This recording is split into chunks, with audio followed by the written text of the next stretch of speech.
সুবহানাল্লাহি ওয়া বিহামদিহি, এই দোয়াটি পরে তেজপাতায় যদি আপনি ফু দেন তাহলে কি হতে পারে? 99% মানুষ আমরা জানি না। দেখুন, আল্লাহ পাক রব্বুল আলামিনের কিছু নাম রয়েছে এবং কিছু দোয়া এমন রয়েছে যে দোয়াটা অনেক ছোট, কিন্তু তার ফজিলত, তার মাকাম এবং তার গুণাগুণ অনেক অনেক বেশি বড়। এই যে একটা সুবহানাল্লাহি ওয়া বিহামদিহি, যদিও সেটা ছোট কিন্তু তার ফজিলত অনেক অনেক বড়।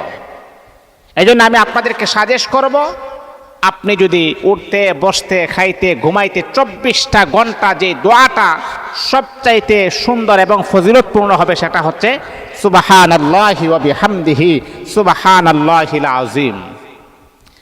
হযরত আবু হুরায়রা থেকে বর্ণিত হাদিস, বুখারী শরীফের জিলদে সানির ভিতরে হাদিসটা বড় সুন্দর চমৎকার আকারে তুলে ধরেছেন। এই হাদিসটা হচ্ছে এমন, আসমান আর জমিনের মাঝখানে যে ফাঁকা জায়গাটা আছে, যদি আপনি সুবহানাল্লাহি ওয়া বিহামদিহি সুবহানাল্লাহিল আযীম পড়েন, আল্লাহ পাক আসমান জমিনের মাঝখানের ফাঁকা জায়গাগুলা আমার আল্লাহ আপনার আমল নামায় নেক দিয়ে ভরপুর করে দিবেন। আল্লাহু আকবার, আল্লাহু আকবার, আল্লাহু আকবার।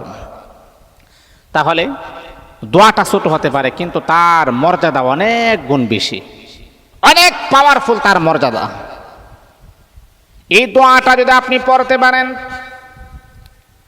সকালে যদি আপনি 21 বার যদি আপনি পড়তে পারেন, আবার যদি রাতের বেলা যদি আপনি 21 বার পড়তে পারেন, আল্লাহ পাক রব্বুল আলামিন আপনাকে অনেক সম্পদের মালিক বানাবেন। এমনকি আমার আল্লাহ আপনার জন্য কুদরতি ভাবে টাকা পয়সার ব্যবস্থা আমার আল্লাহ করে দিবে।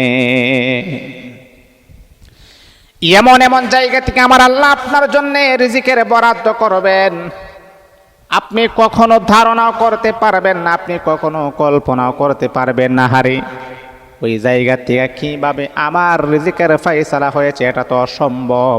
বান্দারে, তোমার কাছে অসম্ভব হতে পারে, তোমার কাছে অকল্পনীয় হতে পারে, আরশের মালিক আমার আল্লাহ পাকের কাছে সেটা কখনো অসম্ভব হতে পারে না।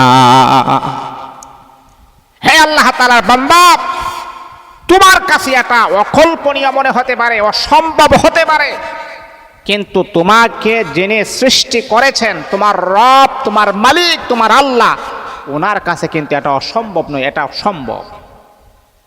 আপনি 3টা তেজপাতা আপনি হাতে নেবেন। 3টা তেজপাতা হাতে নেওয়ার পরে আপনি এটা সকালে আমলটা করতে পারেন এবং আপনি সেটা আমলটা আপনি বিকালেও করতে পারেন, মানে এশারের পর আপনি আমলটা করতে পারেন। তা আমলটা আপনি কিভাবে করবেন? আপনি সকালবেলা অথবা এশারের পরে করলে সবচেয়ে ভালো হয়। নীরব নিস্তব্ধ একটা সময় আপনি ঘরের কর্নারেও করতে পারেন, ঘরের মাঝে বসে আপনি করতে পারেন এবং আপনি মসজিদেও আপনি করতে পারেন। আপনি উযু করে বসে প্রথমে এই 3টা তেজপাতা হাতে নিয়ে আপনি প্রথমে দুরূদ শরীফ পড়বেন 3 বার। এই যে নামাজে যে দুরূদ শরীফটা পড়ি না, সেই দুরূদ শরীফটা আপনি 3 বার পড়বেন। দুরূদ শরীফ 3 বার কমপ্লিট হওয়ার পরে 3 বার ইস্তিগফার আপনি পড়বেন। অনেকে আছে যে দুরূদ শরীফ পারে না, তাহলে আপনি পড়বেন সাল্লাল্লাহু আলাইহি ওয়াসাল্লাম 1 বার, সাল্লাল্লাহু আলাইহি ওয়াসাল্লাম 2 বার, সাল্লাল্লাহু আলাইহি ওয়াসাল্লাম 3 বার। শেষ, দুরূদ শরীফ হয়ে গেছে।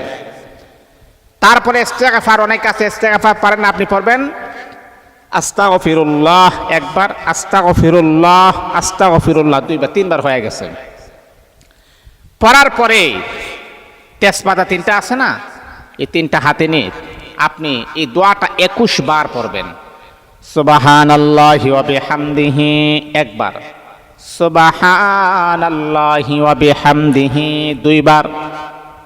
এমন করে করে আপনি এই তাসবিহটা 21 বার পড়বেন। পরে 3টা ফু দিবেন, ফু দিবেন। ফু দেওয়ার পরে এই তেজপাতাটা আপনার চাউলের ডাম আছে না, চাউলের ডামে বা চাউলের নিচে আপনি এটাকে রেখে দিবেন।